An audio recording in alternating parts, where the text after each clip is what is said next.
At dawn in Belgium, a massive confrontation unfolded as a German armored column received orders to capture the town of Stavelot at any cost.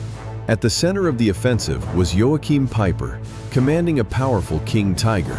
However, it soon became clear that the heavy machines were too unwieldy for a swift dash to the bridge.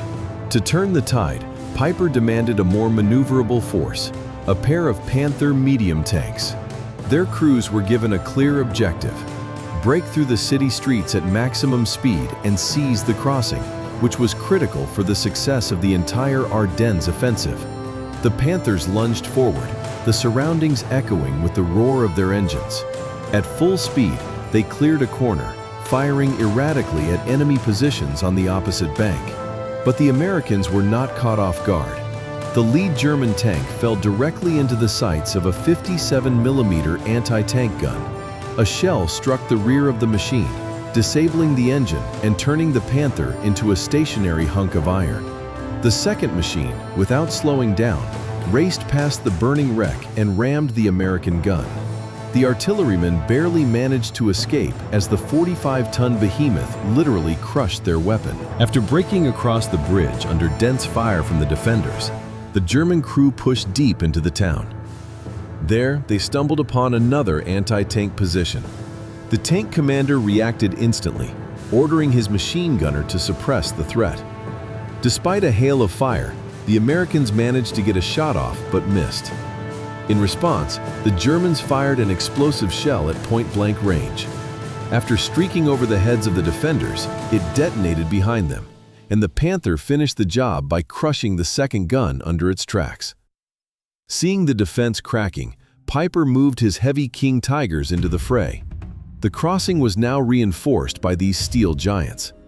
The Germans' primary objective was the American fuel dump, as gasoline was vital for further advancement.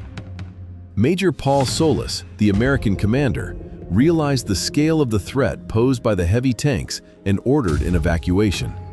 However, before retreating, he made a strategic decision to destroy the fuel supplies north of the city.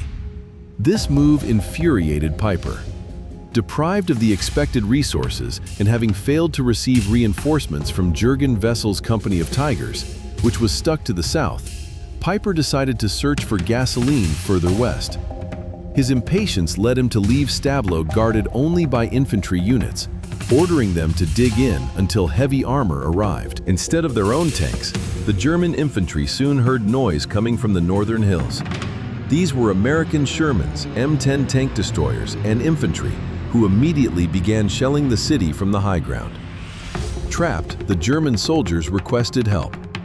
Wessel, who was several hours away, pushed his machines to the limit of their Maybach engines. Arriving in the heat of battle, he personally led an attack across the bridge. On the other bank, an M10 watched his every move. A precise American shot hit the Tiger's gun mantlet, damaging the cannon and severely injuring the loader. Wessel ordered the tank forward to avoid being caught in the open. In the labyrinth of streets, he made a fatal error, turning directly into the sights of another tank destroyer. A 76mm shell struck the thick frontal armor. Although it didn't penetrate, the massive impact disoriented the crew. In an attempt to retreat, the 70-ton Colossus rammed the wall of a house, bringing the roof down upon itself. The engine stalled, and Wessel was forced to order his crew to abandon the immobilized machine. Meanwhile, American P-47 Thunderbolts dived on the German column near the bridge, firing rockets. Two lead machines were disabled, blocking the path for the others. Deprived of heavy support, the German infantry began losing ground, and by sunset, Stavelot was back under U.S. control. Under the cover of night and heavy fog, German repairmen managed to restore the damaged King Tigers, which limped westward to escape. Meanwhile, German commandos from the Stavelot unit, dressed in American uniforms and using captured jeeps, tried to cross the bridge by trickery. However, the deception was uncovered, and the entire column was wiped out by machine gun fire.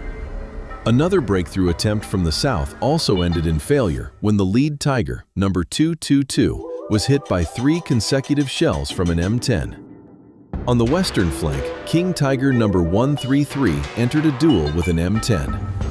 An American shell pierced the armor, but the tank remained functional. 3 Shermans came to the aid of the M10, using their maneuverability to attack the German giant from side streets. The heavy tank was too slow to respond effectively to hits coming from different directions. A fatal shot struck exactly in the gap between the turret and the hull, jamming the mechanism and killing the radio operator. While trying to flee, the damaged machine slid into a ditch due to a track malfunction and was abandoned by its crew. The German offensive finally crumbled. Peiper and his men, left without a drop of fuel, were forced to abandon their formidable machines and flee on foot. Their mission was a total failure. Joachim Peiper survived the war, serving only 12 years in prison despite his role in various war crimes.